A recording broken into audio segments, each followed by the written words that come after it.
welcome back to Mr. Obsolete's Vintage Homesteading. Today I've been struck by lightning. Lombard Lightning. This is a chainsaw that I looked for quite a while. I have a real interesting past, and they made a lot of different models. They started out in 1949 with two-man saw. Made these up through the mid to late 80s as far as I can find. This one is a Lightning model. It's a 68.8 cc's, and it has automatic and manual oiling. Let's see, here's a nice big decal on here.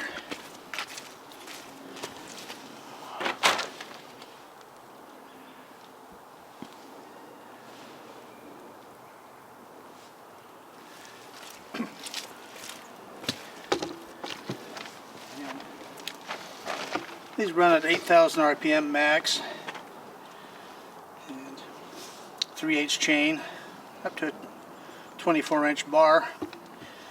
You know, if you're looking at it, you say, "Man, that looks like a rebadged home light." Well, you're wrong, sorta. The thing is that why they look like a home light in almost every point here is that when they decided to go away from the early style saws, which used Power Products engines, and they decided to make their own whole saw in-house, they hired an ex-home light engineer to design it, and it's virtually 100% copy. Here, I'll show you. Here's our old ubiquitous XL12, and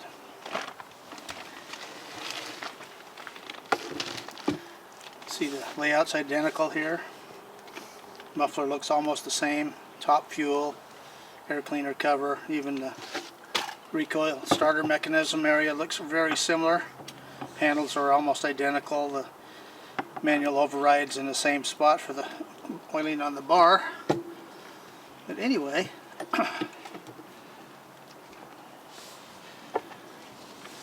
these, like I say, they're pretty rare out here in the Pacific Northwest. I think they sold mostly where they were made in that area. But anyway, the thing I can tell you about it is very powerful, very loud. Boy, when you pull it through, you better have a good hold of it. It really takes a lot of ephes to pull it through, and really high compression. So anyway, you can see the layout there. The muffler's kind of neat because it's fairly thick, and then it has a downpipe come out instead of out just to the side like most saws do. Anyway, we'll talk a little bit about the history on them.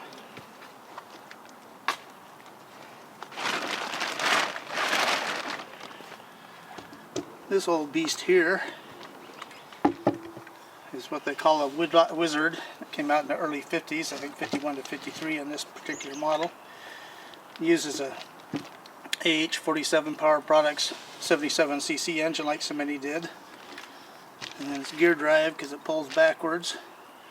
Has the Fairbanks Bore starter on it. But, you know, in the 50s and 60s there were so many people that wanted to get into the chainsaw market. And so they would cast and make their own chassis, and then they mostly use Power Products engines. Some use West Bend and a couple other weirdos that you don't ever see. But anyway, you know, typical steel tank, open clutch. Do have the bar and chain for this, but I've got the engine's a mess, so I'm rounding up parts to where I can rebuild it. I got moisture in it at some time. This thing weighs like 26 pounds with a bar and chain on it. It used 1/2-inch pitch chain. So anyway, they moved into the more modern era.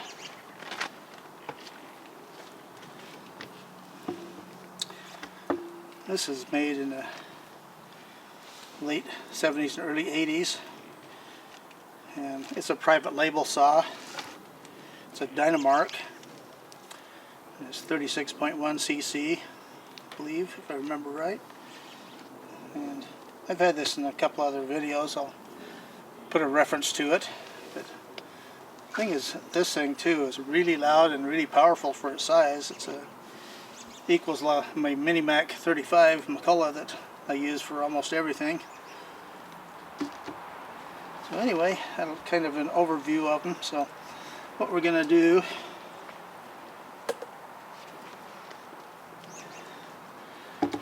it's just starting to rain on us, so we'll be back when the rain quits, hopefully, and we'll take it out and do some cuts with it.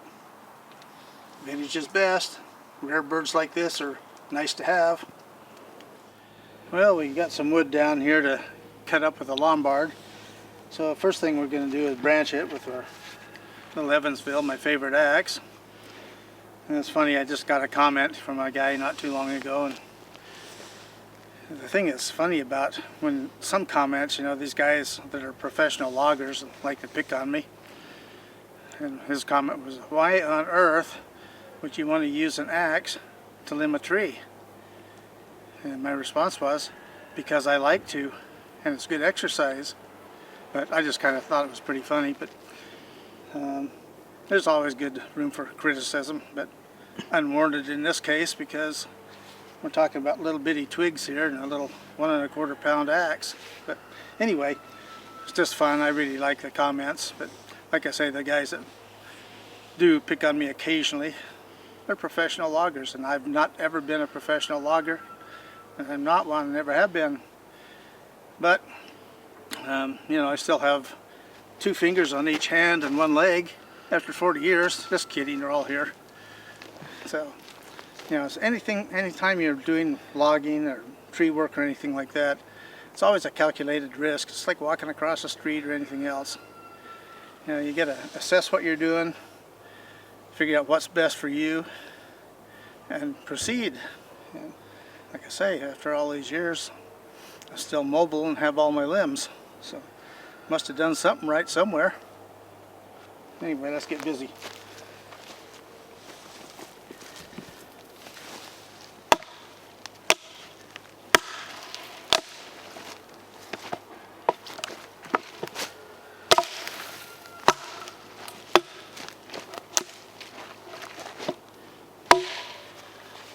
That's the reason I don't like doing a chainsaw with small stuff like that. This is much faster. And you know, if you have a branch that's down underneath and it's got some tension on it, you can do multiple cuts and crack it, and then it'll slowly lose its tension, and you can cut it off with a chainsaw. You cut it and so anyway, I got some more here, and we'll do that, and then we'll come back with the saw.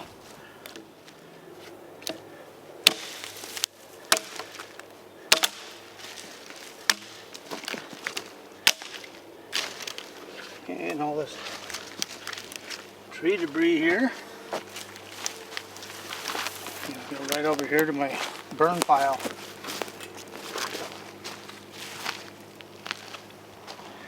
So there again, if I were using a saw, I have to set it down, let it run, or shut it off, and pick it up and start it.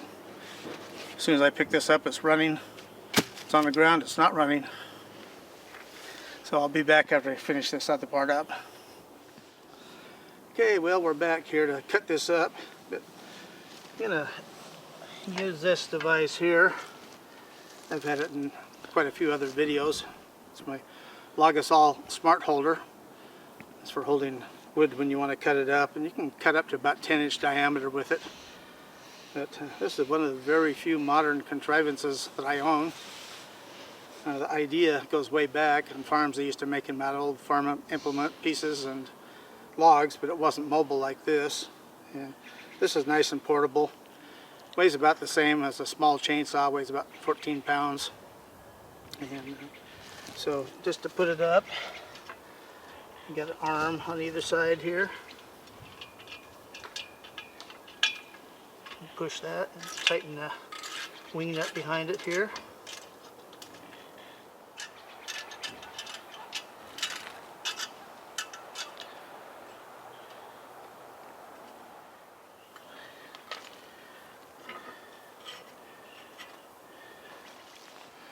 Okay, well, we're all set up here. When I let this thing sit, the bolts get a little rusty and they don't want to tighten up real easily. But anyway, so we'll pick up a piece of wood and put in here. Start with this one.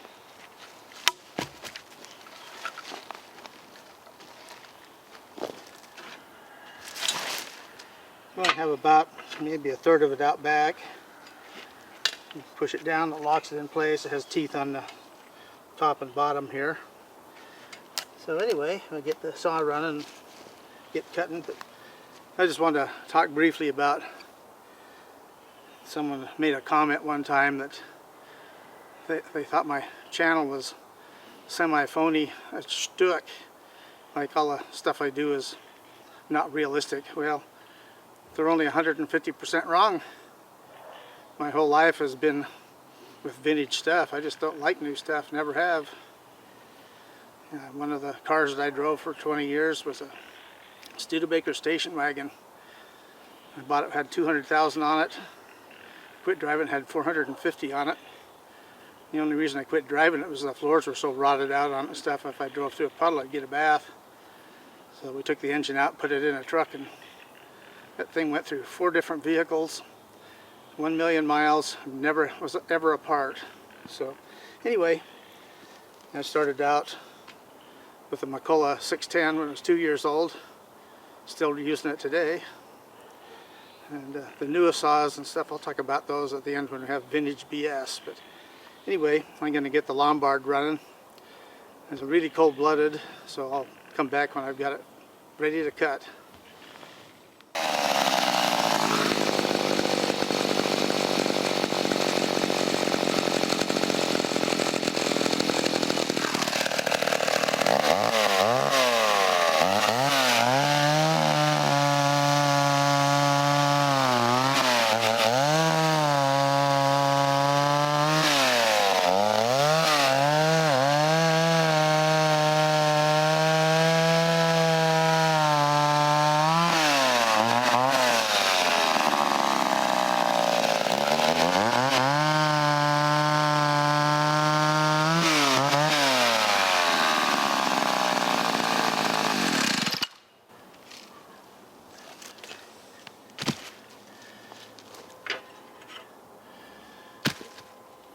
Well, it's not the fastest cutter, it's powerful. It only runs at 8,000 wide open, so it's probably running about 6,500, I'd guess, somewhere in there when it's cutting. Anyway, we get another piece of wood in here.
Okay, got one piece left, be right back. Well, speaking about vintage, my vintage log tongs that I found at an old camp that shut down in the 30s.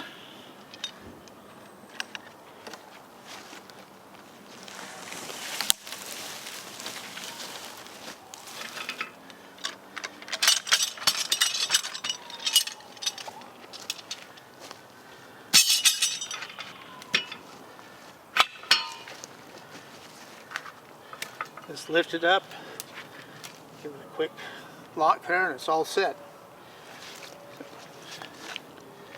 Get her cut up.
Okay, well, we're ready for vintage BS.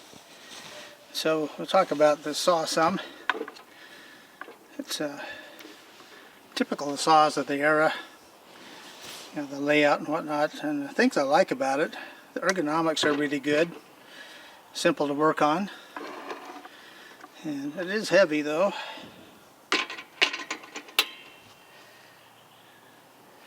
Yeah, it weighs 18.5 pounds. And the XL12 with a 20-inch bar on it weighs about the same actually, so there again it's pretty typical.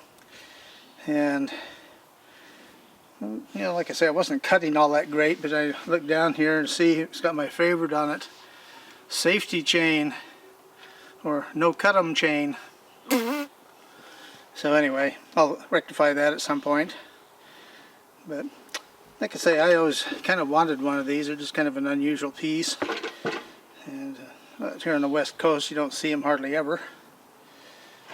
And it's amazing with this giant muffler on here how loud it is to even get that tube here to deflect the exhaust down. But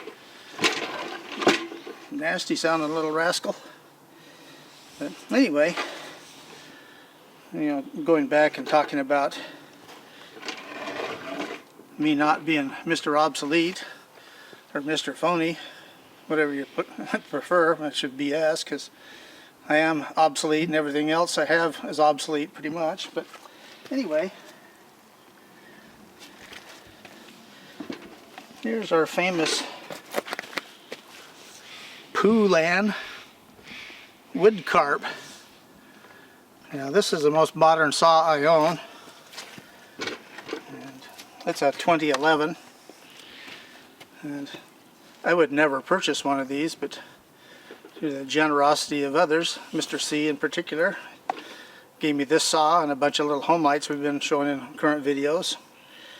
And, you know, it makes for good fodder, and there's a lot of people who have these saws and they spend all kinds of time hopping them up, fixing them up, and in stock form they're lousy, but simple mods can make them come alive. The porting in them is pretty good, and they're lightweight and got nice ergonomics. The controls are really nicely laid out. Just simple fixes.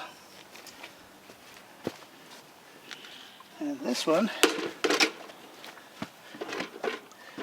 that's a 2000 model year, and this was a generous donation by Dan from Kane Custom Garage here in the Pacific Northwest. Sent it to me as a joke just to see if I could get it to run. I've actually done a lot of work on it and got it performing really good, but last time I had it out the crankshaft failed on it. So, you know, the generosity people on the channel have been really good. You know, Butler Outdoors from Canada has a nice channel. He sent me some part saws a while back, and two of them have cranks in them. I think they're both good, so I'll be able to take the Mr. Pooh here put her back in operation, so that'll be a winter project. But anyway, that'll kind of do it for today. So vintage is best, even if it's semi-vintage. It's good for entertainment value. So we'll see you on the next exciting video. It's going to be our Christmas video with vintage and antique toy trains. Yay!